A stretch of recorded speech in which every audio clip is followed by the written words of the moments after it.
What's up guys, and welcome back to the channel. And in today's video we're going to be talking about UFC fighters that need to shut the fuck up. That's what we're talking about. We're talking about guys that just need to quit yapping, stop talking, pipe down, and just stop speaking the language of English or any other language. Just close your mouth permanently and don't open it ever again.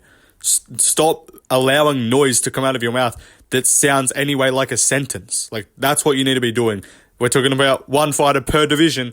So yeah, let's get into it. I'm just going to be ranting about why these fighters piss me off the whole video. But yeah, let's get started. Now for Flyweight, Muhammad Mokaev, quit yapping. Pipe down. You're 5'5", and you're the most boring fighter at Flyweight. Stop going on Twitter and tweeting 17 times a day religiously about why these guys are scrubs and you would beat them, and how, oh my god, I've never had to beg the crowd to leave my fight. Yeah, buddy, because you're fighting on the prelims. This fight with Manel Kape is going to be your first main card of a pay-per-view. And you've been fighting in your hometown and then in your other hometown, if you know what I mean. You've been fighting in England and then in Abu Dhabi, and you've still yet to be on the main card of a pay-per-view. And the only reason you're on one is because you're fighting Kape. Let's be honest, Kape is the A side there. If you were fighting fucking Mateusz Nicolau, if you're fighting Alex Perez, you're not on the main card of that pay-per-view. So yeah, Muhammad Mokaev jumping on Twitter every single day, just yapping away. He's just tweeting constantly, trash talking everyone in the division. Not even good trash talk though. He's just saying, brother, I'm undefeated, brother. I never lose fight, brother. These guys not good, brother. I know I beat all of them. You've shown nothing good in your career. You've never looked good in a fight. Tim Elliott was winning 2 rounds against you. You were literally on your knees like a fucking, like Tito Ortiz's ex-wife. That's what, you were on your knees like Tito Ortiz's ex-wife for 50% of the Alex Perez fight. And you've got the fucking nerve to criticize the UFC giving Usyk a title shot when he just got a KO on the same card as you. You've never got a fucking KO in your life. I mean, you probably have, but against anyone good, you end up just looking like a bitch. So, Muhammad Mokaev, jumping on Twitter every day, in his interviews, he's just annoying to listen to as well. He's just yapping. Now, look, he has his occasional based moments. He was going at Amir Al-Bazi and saying he's not... I forget what he was saying. I think he was saying you're not this, you're Kurdish or some shit like that. He was being a bit eugenicist with a bit Israel Adesanya-esque with Amir Al-Bazi, which was kind of based. But then I remembered that this guy goes to decisions in all of his fights. Actually, no, fair play. He subbed Elliott. He subs fighters, but no, he goes, look, they're still boring though, let's be honest. He was losing to Elliott. The fight was kind of dead. He hit a nice reversal and then got an arm triangle because Elliott just decided he didn't want to win. So yeah, Mokaev, quit yapping. You're the most boring fighter at Flyweight right now, I would say. If you beat Kape, you can pipe up. But until then, and look, I don't mind talking in general. It's interesting. Bring some interest to the fight. But when you're just tweeting 24 times a day, no one cares about you, bro. 3 people are reading these tweets. And yeah, I'm one of them because I just reply to all of them telling you to shut up. I'm one of 6 people that reads and responds to your tweets. And that's just because I'm telling you to quit yapping. So yeah, Mokaev, shush. Let's move on though to the Bantamweight division. Now for Bantamweight, guys, listen guys. I'm an analyst, guys. I know what I'm talking about, guys. Guys, he needs to tell the jab more, guys. I'm a coach, guys. I coach multiple fighters to world championships, guys. I beat DJ, guys. Remember that fight 4 years ago, guys? I won that fight, guys. Yeah, Henry Cejudo holding on to the Triple C, guys. I won an Olympic medal 25 years ago, guys. Holding on to that shit for his entire career. That's the only leg he's got to stand on at this point. Coming off 2 losses. Got fucking owned by Aljo and Marab. Marab literally Lil Bro'd you, and Marab's 5'5". That's tough. You're getting Lil Bro'd by someone who's 5'5", and who needed to go to Turkey to regrow their hairline. That's a rough one. Even just listening to this guy speak, and I know there's going to be people in the comments that I offend their favourite fighter, and they're going to jump in the comments and be like, you sound annoying too, you need to quit yapping. Alright, fair enough. You can comment, quit yapping if you want. That's valid. Honestly, as a collective, MMA YouTubers do kind of need to quit yapping. But that's our whole job. You guys' job is fighting. Your guys' job ain't to yap. Our job is to yap. That's what we do. But yeah, Cejudo is just yapping too much. I can't believe, I actually want to pull up his channel right now. When's the last time he's done a break, a fight breakdown? I genuinely cannot believe people watch them. I used to watch them 24 years ago when I was literally didn't even exist. 7.2k views. he's got 215k subs, and his last video, which is over a day ago, has 7.2k views. His video 6 days ago has 3k views. Like, people don't care about this guy. You've got nothing to stand on. When you were a champion before the Aljo fight, you actually had some interest to you.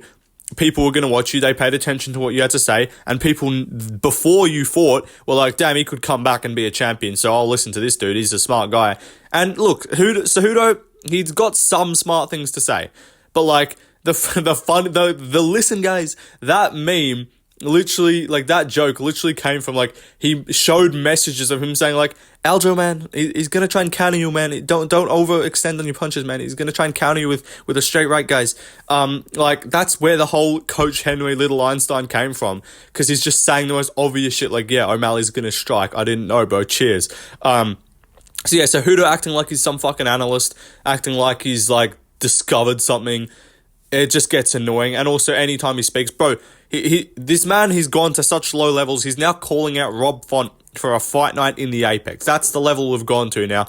Instead of showing up to fights and chatting to O'Malley and stuff, and calling for, like, a title fight on your return, you know, shit talking Marab, calling him a rat, like, that's the level of this guy's trash talk.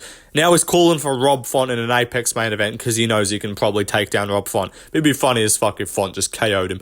But yeah, Cejudo also needs to quit yapping. But let's move on to the featherweight division. Look, featherweight is, I've put Ilia Topuria. Now, this guy does have slightly more license to yap, because he is the champion, and he's backing it up, and he hasn't lost. So fair enough, Topuria, he's at least got the legs to stand on in terms of, yeah, he can shit talk, and he's got reasons to be able to shit talk. I do agree with some of the stuff he says, like when he's shit talking Movzar saying he's boring. Yeah, fair enough, you can say that. But some of this guy's talk, when he was saying how he wasn't going to fight Ortega or Yair or Holloway or these guys, yeah, I don't want to give Volk a rematch either. So who the fuck you trying to fight then, little bro? Like, what's he doing? He does chat a lot. He's trying to be Connor. And fair enough, it's worked for him to some extent. Like, it's getting you, he's got a bunch of followers. But honestly, let's be real. Obviously, UFC fans know him. But, like, how much of a crazy fan base? Like, if you take this guy somewhere in America or any of this place, he's not going to get a pop. Like, there are fighters in the UFC that are not from countries that get a pop in America, that are not from America, that get a massive pop in America, bro. Charles Oliveira, Sean Strickland in Canada, Oliveira in Canada and America, in everywhere. Like, fighters have the ability to become a fan favorite. People don't like Ilia because the trash talk feels forced. It's the same with Colby, even though some people like Colby for some reason. But I'll talk about him in a sec, spoiler. But yeah, Ilia, his trash talk, it just like blah blah blah blah. I can't understand you, blah blah blah blah. Like, it just gets annoying. It's just like when you say I can't understand you, speak English. Like, anyone that says that, or that like makes fun of people's accent or how they talk, it just kind of gets old, and it's just like childish insults and stuff, and it's not that good. And fair enough, he backs it up. So I'm not talking shit about the guy's fighting style. He's a sick fighter to watch.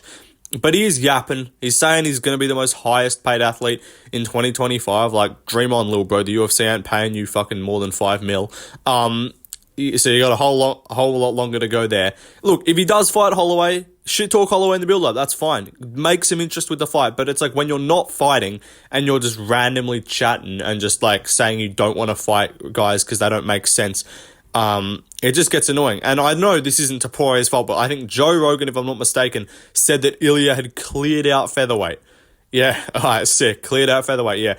Emmett, Mitchell, and now Volk once as the champion, who he still needs to rematch at some point, as all fighters that dethrone a long-reigning champion do. They rematch them. So that's not Topuria's fault, but this is less of a strong argument. I'm less set on this one. I don't really care, but there was no one else really at featherweight that pisses me off to listen to. Yeah, Topuria is the guy in my opinion. But let's move on to the lightweight division. Lightweight, I've gone with surprise, surprise. There's a new king of the carton division. God bless. I'll see you at the top. Michael Chandler just gets annoying to listen to. The motivational speaking is just not it, you know. This guy's trying to quote Shakespeare every fucking 2 seconds.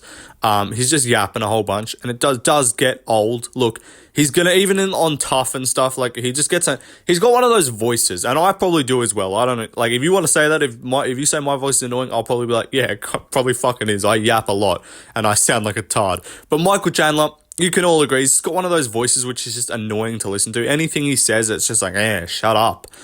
So it's not even like he doesn't yap too much or like make like dumb trash talk or cringe and random call-outs on Twitter, but sometimes just hearing him talk, he sounds like he's trying to sound too fancy. It's like, a lot, bro, we know you're a 37-year-old fucking man with CTE. Like, why are you trying to talk like you're a highly educated, intelligent person?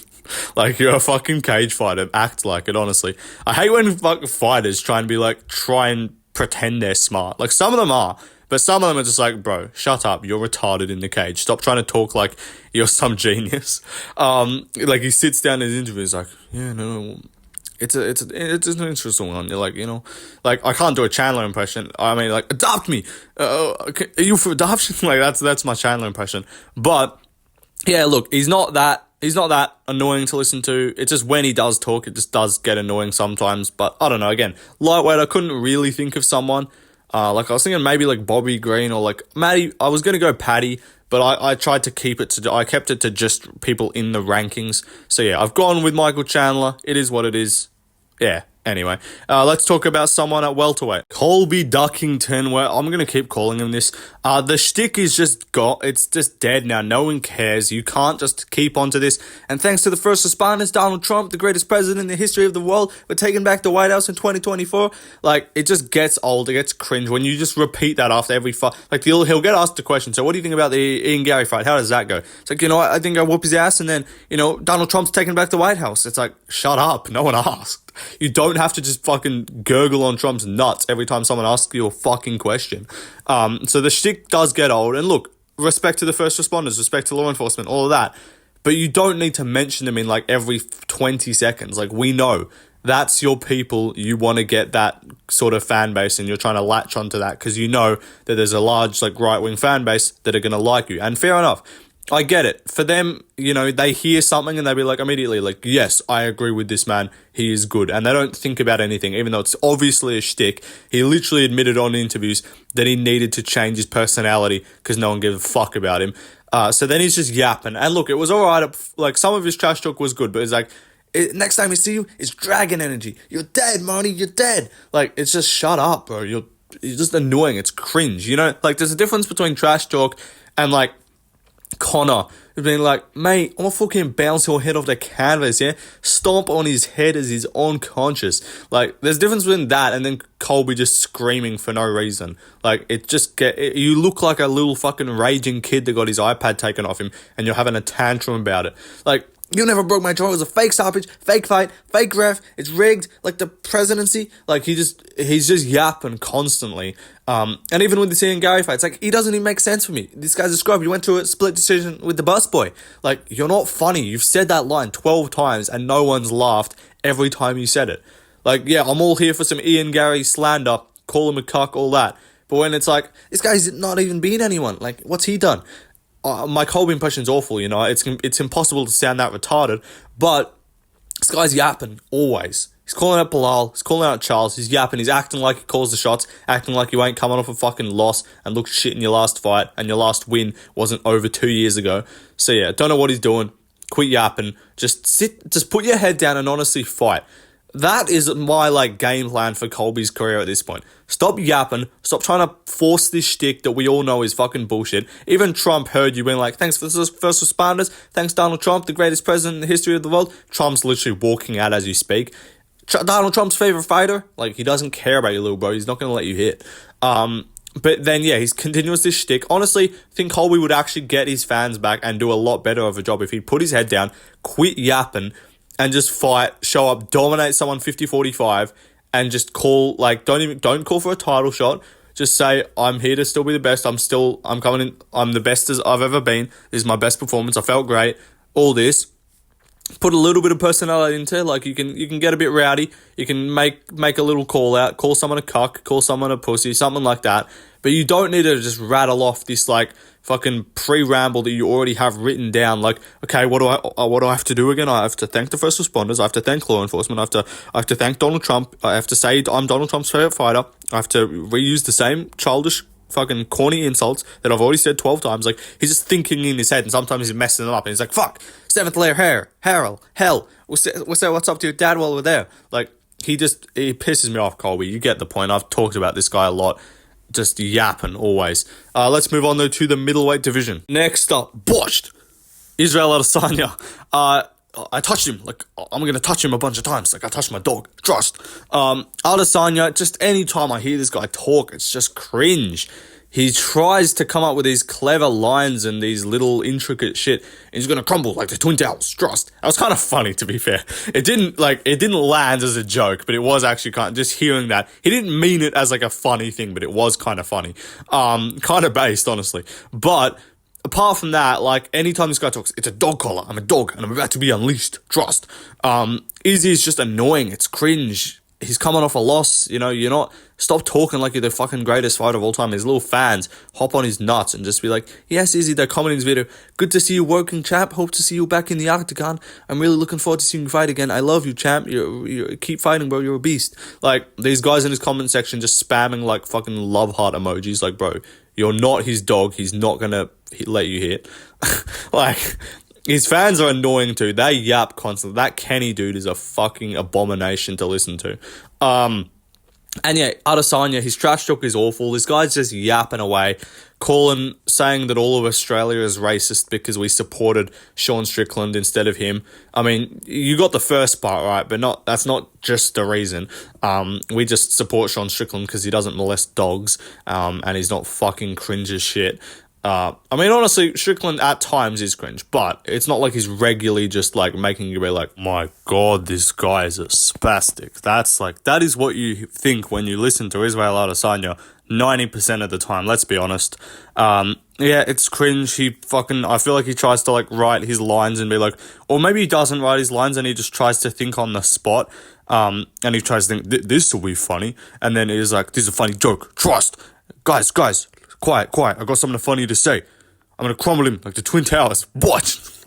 What the fuck are you doing, Izzy? But I don't know, man. He's yapping. He makes excuses. He copes. But that's what all people do. Let's be honest. So yeah, Adesanya, cope artist to the max.